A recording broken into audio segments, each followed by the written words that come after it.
Hello there and welcome. I'm Bob Proctor, and I am attracting good, great, and wonderful things into my life. Money comes to me in increasing quantities through multiple sources on a continuous basis through the law of attraction. And that's what I want to talk to you about, the law of attraction.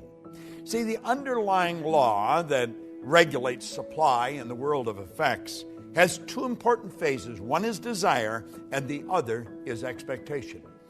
I want you to imagine that you're fishing. Now, you may have never gone fishing. You've certainly seen people that have gone fishing.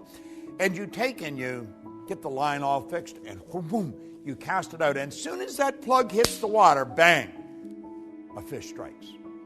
Now, you got the fish on the end of the line, but you are never going to have that fish if you don't reel it in.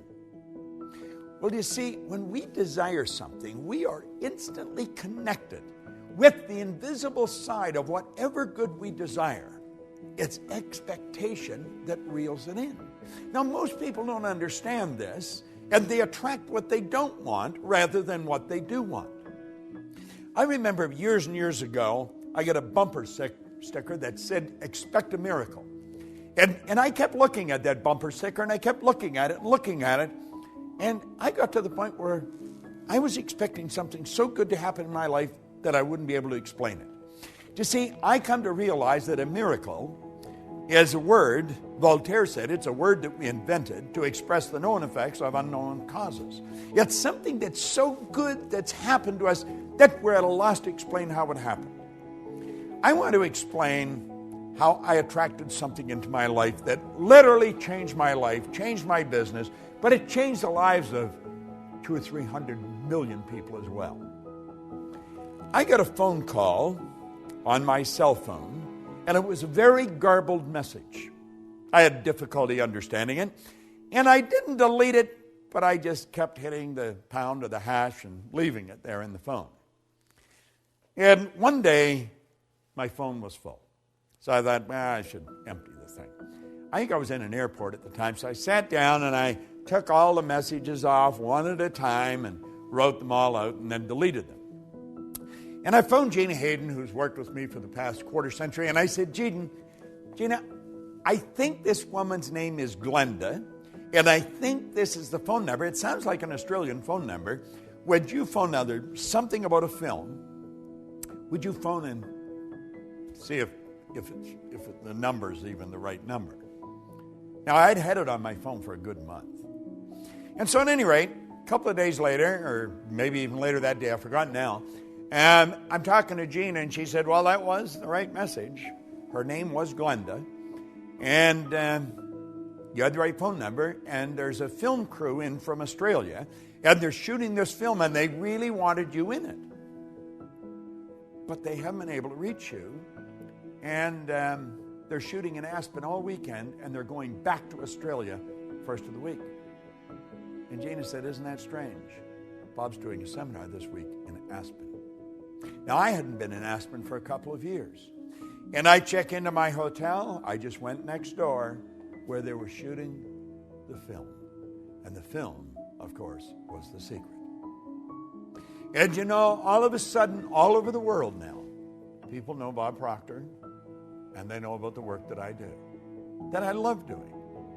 I believe that I attracted Rhonda Byrne into my life. But I also believe Rhonda Byrne attracted me into her life. And you see, the secret I attracted. I expected something big to happen. And I'm going to tell you something. I expect something even bigger to happen. Now, the law of attraction is it's a law that many people now are very familiar with. And of course, I think that the secret has probably communicated that law better than anything that I have come across in all the years I've been in this business. They deserve, the people that put that all together, deserve a lot of credit. A lot of people think I made it. I didn't make the film. I just sat there for a couple hours and talked, sharing what I knew. And a lot of good things have happened. Now, the law of attraction is not a primary law. The law of vibration is the primary law. See, everything in the universe vibrates. We literally live in an ocean of motion. I want you to look at the walls that surround you. You think those walls are solid. They're not solid. Nothing is resting. Everything is moving. A body in a coffin is moving. Now, you may think that I'm sniffing something, but I'm really not. If you go into a funeral home and pick up the remains and look at it through a microscope, you will see particles of energy dancing right before your eyes. Now, if it wasn't moving, how would it ever change to dust? Well, you see, you and I have a brain. And our brain is an electronic switching station. And our thoughts activate brain cells and control the vibration we're in. And the vibration we're in controls what we attract into our life. Now, this law of attraction is a phenomenal law. And I think the law of attraction, as it's brought out in this series, it's very well done. And I would encourage you to study into it in some depth. Because everything that comes into your life, you attract into your life. Now, you may be saying, does that mean that I have a cold, that I sat and thought I'm going to get a cold? No, it doesn't mean that at all. But you did attract the cold. You see, I don't think you sit and think I'm going to attract a cold. I think you put yourself in a very confused vibration. There's a law of gender. It decrees that all seeds have a gestation and incubation period. And after about 30, 45 days of going through that indecision, that confused state, you have a cold. That's what the cold is. It's just the expression of all the confusion. Anyway, we do attract everything into our life. Now, for many, many years, I had a terrible time with money, as most people do. And I was forever letting my outside world control my thinking. So my outside world was dictating what I was going to attract. Now, I didn't have any money. I had debt, and I'm thinking debt, I attract debt. If your goal is to get out of debt, you're going to stay in debt forever. Because whatever you think of, you attract. You'll say, but I was thinking of getting out of debt. I don't care if it's get out or get in. You've got to start seeing what you want. In a previous lesson, we pointed out that you don't work on cold if you're cold. You work on heat. See, cold is the absence of heat. So you work at creating heat. Well, if you want good in your life, quit trying to change the bad. Quit trying to get rid of the bad. Let it go. Let the dead bury the dead. Let it be part of the past. Start to see the good that you desire. Visualize it. See it as present in your mind. The second you've got the idea in your mind, you've got it intellectually. The second you internalize it, you've got it emotionally. And then it's only a period of time until you attract it physically. Attraction's a very powerful process. We are all magnetic creatures. We're all a mass of energy. Everything in this universe works on the law of attraction. You go into some restaurants, and they're always busy. The energy is good in those restaurants. You go into others, there's hardly anybody there. Isn't that strange? You go into a clothes store, and you may be the only person there outside of the person that's running it. You go into others, and there's people coming and they're going all the time. It has to do with the energy of the place of business. And the place of business is nothing but an expression of the consciousness of the person that's running the business.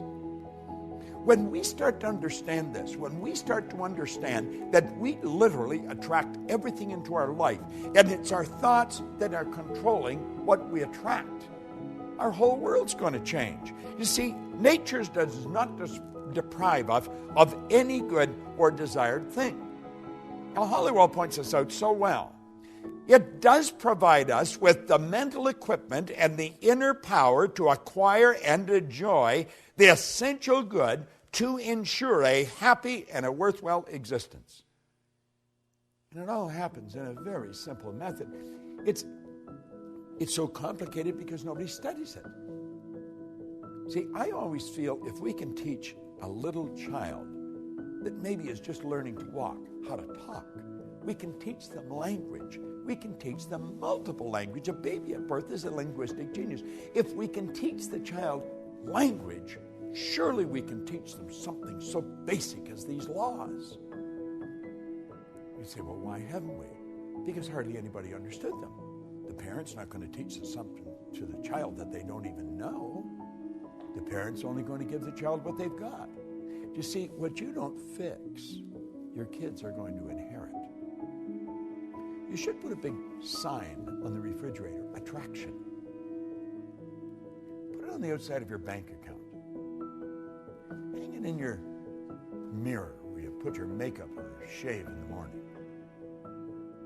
Put the word attraction everywhere. And start to realize whatever you want, you'll begin to attract. That is an absolute law. This isn't just my idea. It is an idea that I've fallen in love with. And I want to recommend you fall in love with it. Study these laws every day. Now keep in mind, this video series is just an overview of these laws. Get into it in depth. Get the script. Study the script.